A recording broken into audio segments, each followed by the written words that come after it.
Siempre imaginé que mi vida en Valencia sería tranquila, casi mecánica, como si cada día estuviera ya escrito antes de empezar. Don Alejandro, mi esposo, llevaba décadas construyendo esa estabilidad.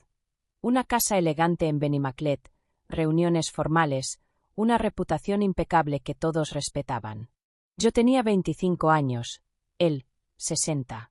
Y aunque nuestra diferencia de edad nunca fue un secreto, con el tiempo empecé a sentir que vivía en una historia que no había elegido. Los días transcurrían en silencio. Un silencio correcto, educado, pero vacío. Y cuanto más envejecía Alejandro, más se alejaba de mí, como si sus pensamientos estuvieran siempre en otros lugares, con otras personas, con otros problemas. Yo me convertía en espectadora de mi propia vida, moviéndome entre habitaciones impecables donde nada cambiaba nunca. Cuando él viajaba a Madrid por negocios, la casa parecía exhalar, como si liberara un aire que llevaba semanas reteniendo. Pero aquella sensación no era libertad. Era una soledad pesada, densa, que ocupaba los pasillos y hacía eco en mis propios pasos. A veces me sorprendía escuchando el reloj, solo para recordar que el tiempo seguía avanzando. Y entonces, estaba Marco. Marco había llegado a trabajar como guardia de seguridad hacía poco.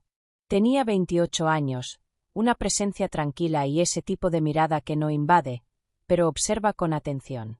No hablaba más de lo necesario, pero cada palabra tenía un peso distinto, como si eligiera cuidadosamente lo que debía decir. Cada mañana me saludaba con un buenos días, señora, que sonaba menos formal de lo que debería.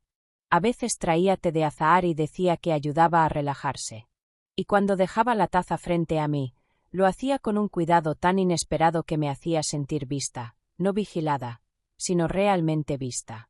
Yo sabía perfectamente que no debía permitir que ese pequeño calor creciera. Un día, mientras Alejandro preparaba su maleta para otro viaje, vi a Marco revisando el sistema de seguridad desde la ventana del pasillo. La luz del atardecer caía sobre él, y ese breve instante, cuando sus ojos encontraron los míos, dejó una marca silenciosa. No bajé la mirada. Él tampoco. Cuando Alejandro se marchó finalmente, cerrando la puerta con su habitual seriedad, la casa quedó sumida en una calma inquietante. Intenté distraerme con tareas, pero mis pensamientos regresaban una y otra vez a ese instante en el jardín, a esa pregunta sin palabras que había flotado entre nosotros. Marco no se acercaba más de lo debido. No decía nada que pudiera malinterpretarse. Pero su forma de mirar era como si reconociera en mí algo que yo misma había olvidado. Y en esa mezcla de silencio, calor y ausencia, algo dentro de mí comenzó a despertar. Aún no sabía que aquel despertar sería apenas el primer paso hacia una tormenta que cambiaría todo lo que creía estable. Aquella semana, mientras don Alejandro estaba en Madrid, las tardes se volvían más largas de lo habitual. El silencio de la casa parecía extenderse por cada rincón, hasta que un día, justo cuando el sol empezaba a teñir de oro el jardín, escuché la voz de Marco desde la puerta del patio. «Preparé té de azahar. Si quiere, podemos tomarlo afuera, hace buena tarde», dijo con esa calma suya que siempre desarmaba cualquier tensión. Acepté sin pensarlo demasiado. Nos sentamos bajo la sombra del limonero. El aire tenía ese aroma dulce y amargo tan propio de Valencia en primavera. Marco colocó las tazas sobre la mesa con su cuidado habitual, como si cada gesto formara parte de algo importante, aunque ninguno de los dos lo dijera. Era un té sencillo.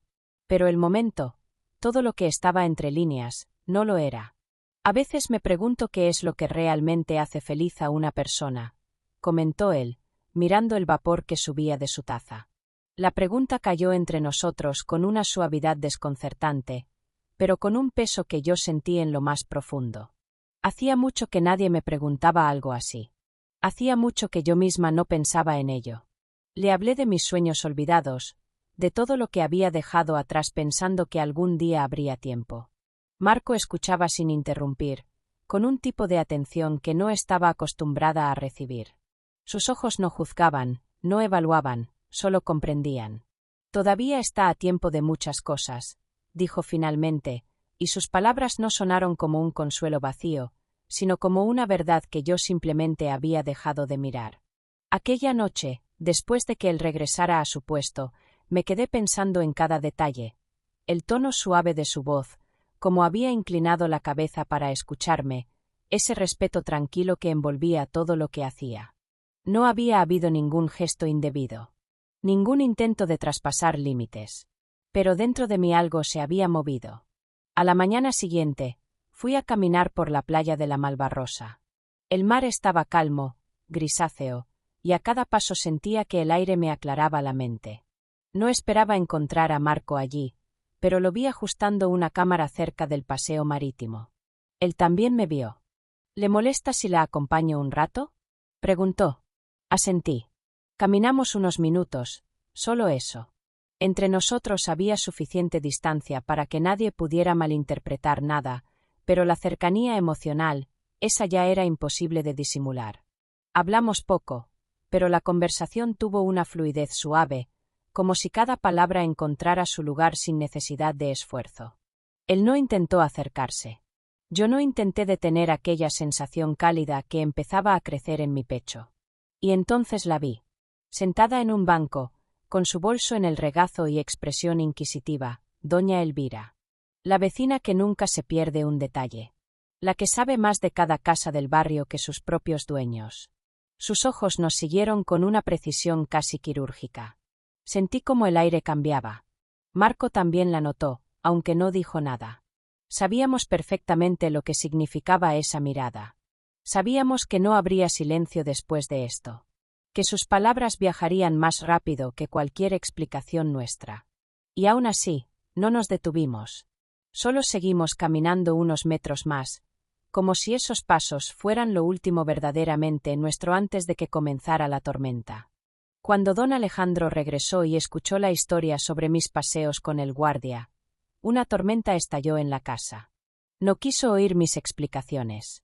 Su voz resonaba en cada habitación, acusando, hiriendo, derrumbando lo poco que aún quedaba entre nosotros.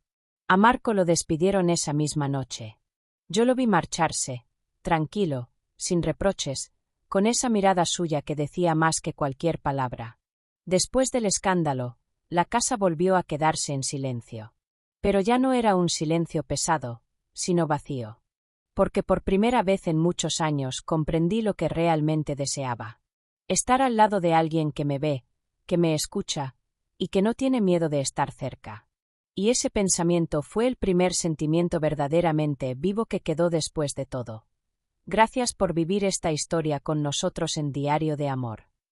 Suscríbete, dale like y no te pierdas los próximos capítulos donde el deseo y el destino vuelven a cruzarse.